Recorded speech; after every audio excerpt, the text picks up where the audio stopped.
Hello good morning students. First chapter supply chain management and introduction. Supply chain management क्या होता है, जैसे आप फॉर एग्जांपल मैं आपको बताती हूँ कि मार्केटिंग जो होता है, मार्केटिंग का हम क्या पढ़ते हैं कि जब हम कोई भी चीज़ प्रोडक्शन करना स्टार्ट करते हैं, मीन कोई भी प्रोडक्ट मैन्युफैक्चर करते हैं, तो उससे पहले हम रिसर्च करते हैं कि कंज्यूमर्स की डिमांड क्या है और उसी के बेसिस पे हम प्रोडक्शन करते हैं। उस प्रोडक्शन को करने के बाद हम उसको क्या करते हैं, सेल करते हैं, और सेल के बाद भी हम पता करते हैं कि एग्जैक्टली जो हमारे कंज्यूमर्स हैं उनको वो चीज़ पसंद आई नहीं आई है। ठीक है, लेकिन जो आपका SCM है, सप्लाई चेन मैनेजमेंट, वो आपका इन चीज़ों में नहीं है, बल्कि आपका प्रोडक्शन करने से लेके और प्रोडक्ट तैयार होने के बीच में ही कहीं है। अब वो कहीं कहाँ है, वो आपका सिर्फ जब प्रोडक्ट आपका पूर्ण रूप से तैयार हो जाता है, फुल्ली प्रोडक्ट जो है मैन्युफैक्चर हो जाता है, तो उसको कैसे आपने सेल करना है, सप्लाई कैसे करनी है, ठीक है, उस सप्लाई चेन को आपने कैसे मैनेज करना है, उसके बारे में है ये पूरा सब्जेक्ट। आई बात समझ? It is a part of marketing, but it's a little bit part of the marketing, बहुत छोटा सा पार्ट है। ठीक है, तो क्या कहता है कि जो सप्लाई चेन मैनेजमेंट है वो आज के फील्ड में बहुत ही इम्पोर्टेंट है अगर उसको देखा जाए, क्योंकि जो आजकल मतलब बहुत सारे ब्रांड्स की कार भी आती हैं, टू व्हीलर्स हैं, कंज्यूमर्स की डिमांड जो है वो बहुत ज़्यादा है, जिसकी वजह से क्या होता है कि बहुत सारे जो प्रोडक्ट्स हैं, ब्रांड्स हैं, उनकी वजह से कंज्यूमर्स की जो डिमांड है वो अल्टरनेट्स हो जाती है, चेंज होती रहती है, और जिसकी वजह से क्या होता है बहुत सारे ब्रांड जो हैं बिल्कुल मार्केट में आते ही ख़त्म भी हो जाते हैं। तो कहता है सबसे बड़ी चीज़ हमें यहाँ पर ये चीज़ देखनी है कि हम अपनी इस तरह के जो मटेरियल में जो डिस्ट्रीब्यूशन चैनल्स हैं उनकी तरफ ध्यान दें, ताकि हम अपने कंज्यूमर्स को टाइमली प्रोडक्ट पहुँचा सकें और उन्हीं से हम अपनी रिसर्च कर ये पता कर सकें कि फर्दर डिमांड क्या है। तो वो आपका पार्ट बन जाता है सप्लाई चेन मैनेजमेंट का। अगर देखा जाए तो सप्लाई चेन मैनेजमेंट एक पुराना ही प्रोस्पेक्टिव है, नया नहीं है। अगर हम इसको देखें तो ये ERP जो होता है, मीन जो आपका एंटरप्राइज रिसोर्स प्लानिंग होती है, उसके बेसिस पर ही इसको निकाल कर लाया गया है। अगर हम 21st सेंचुरी में देखें तो जो आपका IT सेक्टर है उसमें आपके सप्लाई चेन मैनेजमेंट का बहुत ज़्यादा रोल है। उसके बाद वो कहता है history of supply chain management. जो आपकी सप्लाई चेन मैनेजमेंट है उसकी हिस्ट्री अगर देखें तो 1940 से, सबसे पहले 1940 में जो आपका सप्लाई चेन मैनेजमेंट था वो स्टार्ट हुआ था। 1940 में जब ये स्टार्ट हुआ तो इसमें हमने मटेरियल को हैंडल कैसे करना है, हमने वेयर हाउस में अपनी चीज़ों को कैसे मैनेज करना है, ट्रांसपोर्ट्स हमने कैसे लेकर आने हैं, मीन धीरे धीरे 1940 में पहले हमने वेयर हाउस डिज़ाइनिंग वगैरह, मटेरियल को हैंडलिंग वगैरह, उसको मैनेज करना, ठीक है, उसको क्लासीफाई करना, उसको कोडिंग वगैरह करना, वो सारी चीज़ें देखी। 1950 में फिर हमने ट्रांसपोर्टेशन मैनेजमेंट लाए, जिसके अंदर हमने अपनी शिप्स वगैरह, ट्रेन है, ट्रक्स वगैरह हैं, उनके कंटेनर्स को हमने डील किया। फिर 1960 में हमने क्या किया कि जो हमारा टाइम डिपार्टमेंट थी, ट्रांसपोर्टेशंस वगैरह, ट्रक्स वगैरह, रेल वगैरह, हमने ये देखा कि उनको हम कैसे डेवलप कर सकते हैं और कैसे उनसे और ज़्यादा अपॉर्चुनिटीज़ और बेनिफिट्स हम ले सकते हैं। इस तरीके से हम ये कहेंगे कि जो SCM है, सप्लाई चेन मैनेजमेंट है, वो आज का कंसेप्ट नहीं है, बल्कि वो बहुत ही पुराना कंसेप्ट है, 1940 से स्टार्ट हुआ था। उसके बाद वो कहता है लॉजिस्टिक कम्स टू एज के अकॉर्डिंग अगर हम देखें तो जो आपका जो सप्लाई चेन मैनेजमेंट है उसमें आपका चेंजेस बहुत ज़्यादा होते हैं, जैसे कि आपकी कंप्यूटर्स प्लानिंग वगैरह, ग्राफिकल्स इन्वायरमेंट प्लानिंग्स वगैरह, मीन जो आपके मतलब एक तरीके से ये लगा लो कि जैसे सी में मान लो आपका शिप जा रहा है, ठीक है, और शिप में कोई उसका पाथ जो है वो चेंज कर दिया जाए, तो उनकी वजह से जो आपका मतलब माल जो है वो एक्चुअल कंज्यूमर तक नहीं पहुंच पाता, उसकी सप्लाई कहीं ना कहीं रुक जाती है, कहीं ना कहीं कोई प्रॉब्लम आती है, तो वो सारी प्रॉब्लम्स जो कहते हैं 1980 में जो है वो जो सी से रिलेटेड थी या किसी और ट्रांसपोर्टेशन डिवाइस से रिलेटेड थी, उनको सबको इनबाउंड किया गया, उनको सबको ठीक किया गया। उसके बाद जो कुछ टेक्नोलॉजिकल रिवोल्यूशंस आए, जिसमें कि आपका एंटरप्राइज रिसोर्स प्लानिंग सिस्टम भी था, उसको 1990 में लेकर आया गया, और उस सिस्टम के अंदर हमने मोटिवेटेड पार्ट ऑफ मटेरियल जो रिक्वायरमेंट प्लानिंग सिस्टम था उसको हमने डेवलप किया। उसके बाद कुछ सप्लाई चेन मैनेजमेंट हमारा ग्लोबलाइजेशन लेवल पर भी आया, जिसके अंदर हमने एक्सपेंड किया सप्लाई चेन मैनेजमेंट को एक नेशनल बाउंड्रीज़ में और एक कंटिनेंट्स में, ठीक है। तो मीन जो इंक्रीज़ किया हमने एडवांटेजेस वगैरह, रिड्यूस किया कॉस्ट ऑफ ग्लोबल की, कि हम किस तरह से, इसी तरीके से वो कहता है कि जो आपकी ग्लोबलाइजेशन पर सप्लाई चेन मैनेजमेंट थी उसके अंदर हमने अपनी स्ट्रेंथ वगैरह लाई, इंडिविजुअल कहाँ परफॉर्मेंस हो सकती है, इंडिविजुअली कहाँ बेनिफिट्स हो सकते हैं, इफेक्टिवनेस कहाँ हो सकती है, किस तरीके से सोर्सेज को हम स्टोरेज कर सकते हैं, गुड्स और सर्विसेज को, इंफॉर्मेशंस वगैरह को, वो सारी चीज़ें।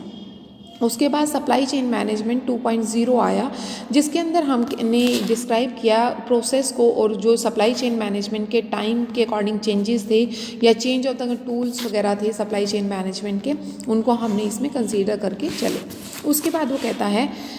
Meaning of supply chain management. वो कहता है मीनिंग अगर हम इसका देखें तो सप्लाई चेन मैनेजमेंट एक सेट ऑफ अप्रोचेस है जो कि इनडायरेक्टली आपके सप्लायर्स और जो मैन्युफैक्चरर्स होते हैं उनको डिस्ट्रीब्यूशन को राइट क्वांटिटी में गुड्स को राइट लोकेशन पर एक तरीके से पहुंचाना जो है वो आपका क्या आ जाता है, सप्लाई चेन मैनेजमेंट। अगर हम देखें तो पहले हम सप्लाई को पढ़ते हैं, फिर सप्लाई चेन को, और फिर सप्लाई चेन मैनेजमेंट को। तो कहता है सप्लाई क्या होती है। सप्लाई का मतलब है टोटल अमाउंट ऑफ जो आपके प्रोडक्ट्स हैं, गुड्स हैं, सर्विसेज हैं, उनको आप क्या करते हैं, परचेज कर कर एक स्पेसिफिक प्राइस पर, और उस क्वांटिटी को आपने गुड्स को आपने पर्टिकुलर पीरियड ऑफ टाइम पर पर्टिकुलर टाइप ऑफ मार्केट के अंदर, एक पर्टिकुलर मार्केट इन्वायरमेंट के अंदर एक स्पेसिफिक प्रोड्यूसर को बेचना, सप्लाई करना, ठीक है। और सप्लाई चेन क्या है, मीन जितनी आपकी प्रोडक्शन और डिस्ट्रीब्यूशन ऑफ द कमोडिटीज़ के बीच में एक सीक्वेंस जो बनी है, सीक्वेंस ऑफ द प्रोसेसेस, कि जैसे मान लो आपने नेटवर्क किया कंपनी और सप्लायर्स के बीच में, टू प्रोड्यूसर्स के बीच में, डिस्ट्रीब्यूटर्स के बीच में, फाइनली आपने बायर तक पहुंचाया, तो वो नेटवर्क जो है वो आपका क्या कहलाता है, supply chain. This when network में हम क्या क्या लेते हैं, डिफरेंट एक्टिविटीज़ लेते हैं, पीपल्स लेते हैं, एंटिटी हो जाती है, इन्फॉर्मेशंस हो जाते हैं, रिसोर्सेज हो जाते हैं, उन सबको हम इसके अंदर इंक्लूड कर कर चलते हैं। तो कहता है उसके बाद अगर इसके अंदर मैनेजमेंट वर्ड जोड़ दिया जाए, सप्लाई चेन मैनेजमेंट, तो कहता है इसमें वो सभी एक्टिविटीज़ होती हैं जो फ्लो ऑफ ट्रांसपोर्टेशन से लेके रॉ मटेरियल को जो है फिनिश गुड्स तक कन्वर्ट कर कर और उसको लास्ट तक आपके सप्लायर्स तक पहुंचाना, मीन जो आपके यूज़र्स हैं उन तक पहुंचाना, उन सभी एक्टिविटीज़ को प्रॉपरली चेन को एक मैनेज तरीके से मैनेज करना, उन सभी चेन्स को आपने एक अच्छे तरीके से मैनेज कर कर चलना, वो सारा आपका सप्लाई चेन मैनेजमेंट का पार्ट होता है। अगर हम इसकी डेफिनेशंस के अकॉर्डिंग देखें तो जो सप्लाई चेन मैनेजमेंट है वो आपका नेटवर्क ऑफ द जितने भी आपके इंटरकनेक्टेड बिजनेस इन्वॉल्व होते हैं उसके अंदर, उसका ultimate provision of the product और सर्विसेज पैकेट रिक्वायर करना है। मीन कहने का ये है कि जितना भी आपका साइकोलॉजिकली मैनेजमेंट है total flow of distribution of channel का, सप्लायर टू अल्टीमेट जो आपके यूज़र्स हैं उनके बीच का जितना भी आपके आना जाना है या आपका जो चेन बना हुआ है उसको आप बोलेंगे सप्लाई चेन मैनेजमेंट। उसके बाद कुछ सम जो एग्जांपल्स हैं जो बहुत ही क्लियरली अंडरस्टैंड किए जाते हैं सप्लाई चेन मैनेजमेंट के अंदर, जैसे कि देखो इसको अगर आप ध्यान से इस डायग्राम को आप देखते हैं,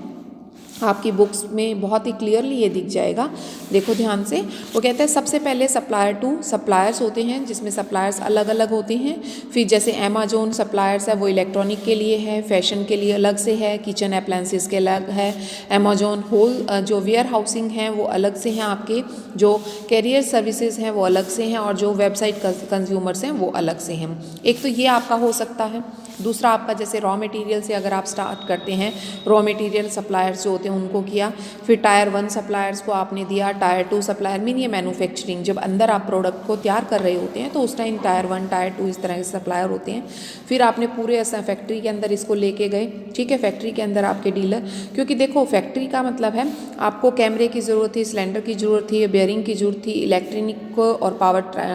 ट्रेन की जरूरत है, सारी चीज़ों की जरूरत है। उन सभी चीज़ों को आपने इकट्ठा करके कहाँ लेकर गए, फैक्ट्री के अंदर, और फैक्ट्री से फिर आपने इनके डीलर्स बनाए और डीलर से आपने एक्चुअल में इनके कस्टमर तक पहुँचाया,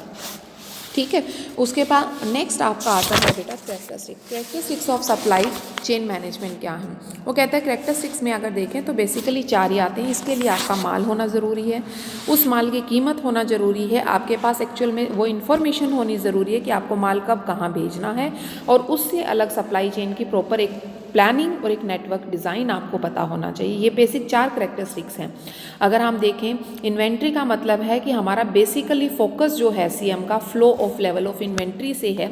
कि हम अपने कच्चे माल को या बने हुए माल को किस तरह से एक्सेप्टेबल कंज्यूमर्स तक पहुंचाते हैं, जो कि उसको एक्सेप्ट कर सकें minimum supply chain cost per, कम से कम कॉस्ट पर। मेन अगर हम देखें इन्वेंट्री का बिल्कुल मीनिंग जो है ready list of the item है, जैसे raw materials, other essentials requirement of the products and services. वो कहते हैं ये लिस्ट जो है वो रेगुलरली अपडेट की जाती है। वो कहते हैं अवेलेबिलिटीज़ ऑफ द स्टॉक और रिक्वायरमेंट ऑफ द स्टॉक के बेसिस पर। वो कहते हैं इन्वेंट्री मैनेजमेंट जो है वो एक critical of the function of SCM है। विदाउट प्रॉपर इन्वेंट्री मैनेजमेंट के हम प्रोडक्शन जो है नहीं कर पाते, सेल ऑफ प्रोडक्ट जो है वो पॉसिबल है ही नहीं। ठीक है, उसके बाद इसमें कॉस्ट होना ज़रूरी है। वो कहता है सबसे बड़ा जो इसका हायर लेवल ऑफ एफिशिएंसी और लोअर लेवल ऑफ कॉस्ट जो है SCM का सबसे बड़ा ऑब्जेक्टिव भी है और सबसे बड़ा करैक्टरिस्टिक्स भी है। वो कहता है अगर कॉस्ट के मीनिंग को देखें तो cost at the end of the supply chain, अगर हम देखें कि जो कॉस्ट है वो सप्लाई चेन मैनेजमेंट का सबसे एंडिंग पॉइंट है। अगर मीन ऑफ द कंपनीज देखें तो part of the supply chain अगर हम देखें तो impact and approach of the activities जो है वो वेंडर और द कस्टमर दोनों के लिए बहुत ही ज़रूरी हो जाता है कॉस्ट का। क्योंकि अगर present day environment of globalisation हम देखते हैं तो जो सप्लाई चेन मैनेजमेंट एक्टिविटीज़ हैं उनके अंदर जितनी भी आपकी informations of the joint planning वगैरह है उसको प्रॉपरली आप कॉस्ट ऑब्जेक्ट के हिसाब से अटेन करते हैं।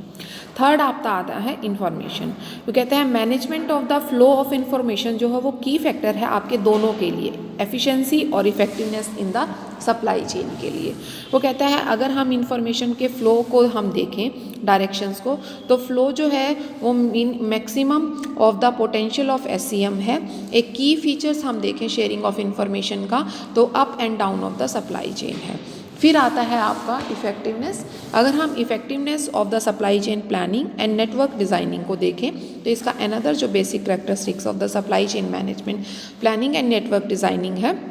उसके अंदर एक कंपनी कैसे अपने सप्लाई चेन मैनेजमेंट को प्लान करती है और कैसे हाईलाइट करती है जो आपका इंटरेक्शन है कंपनी का और जो आपकी सप्लायर्स हैं उन दोनों के बीच में, उस ऑर्डर को प्रॉपरली वो मैनेज करके चलती है। उसी के बेसिस पर आगे ये फर्दर पूरा प्रोसेस की जाती है।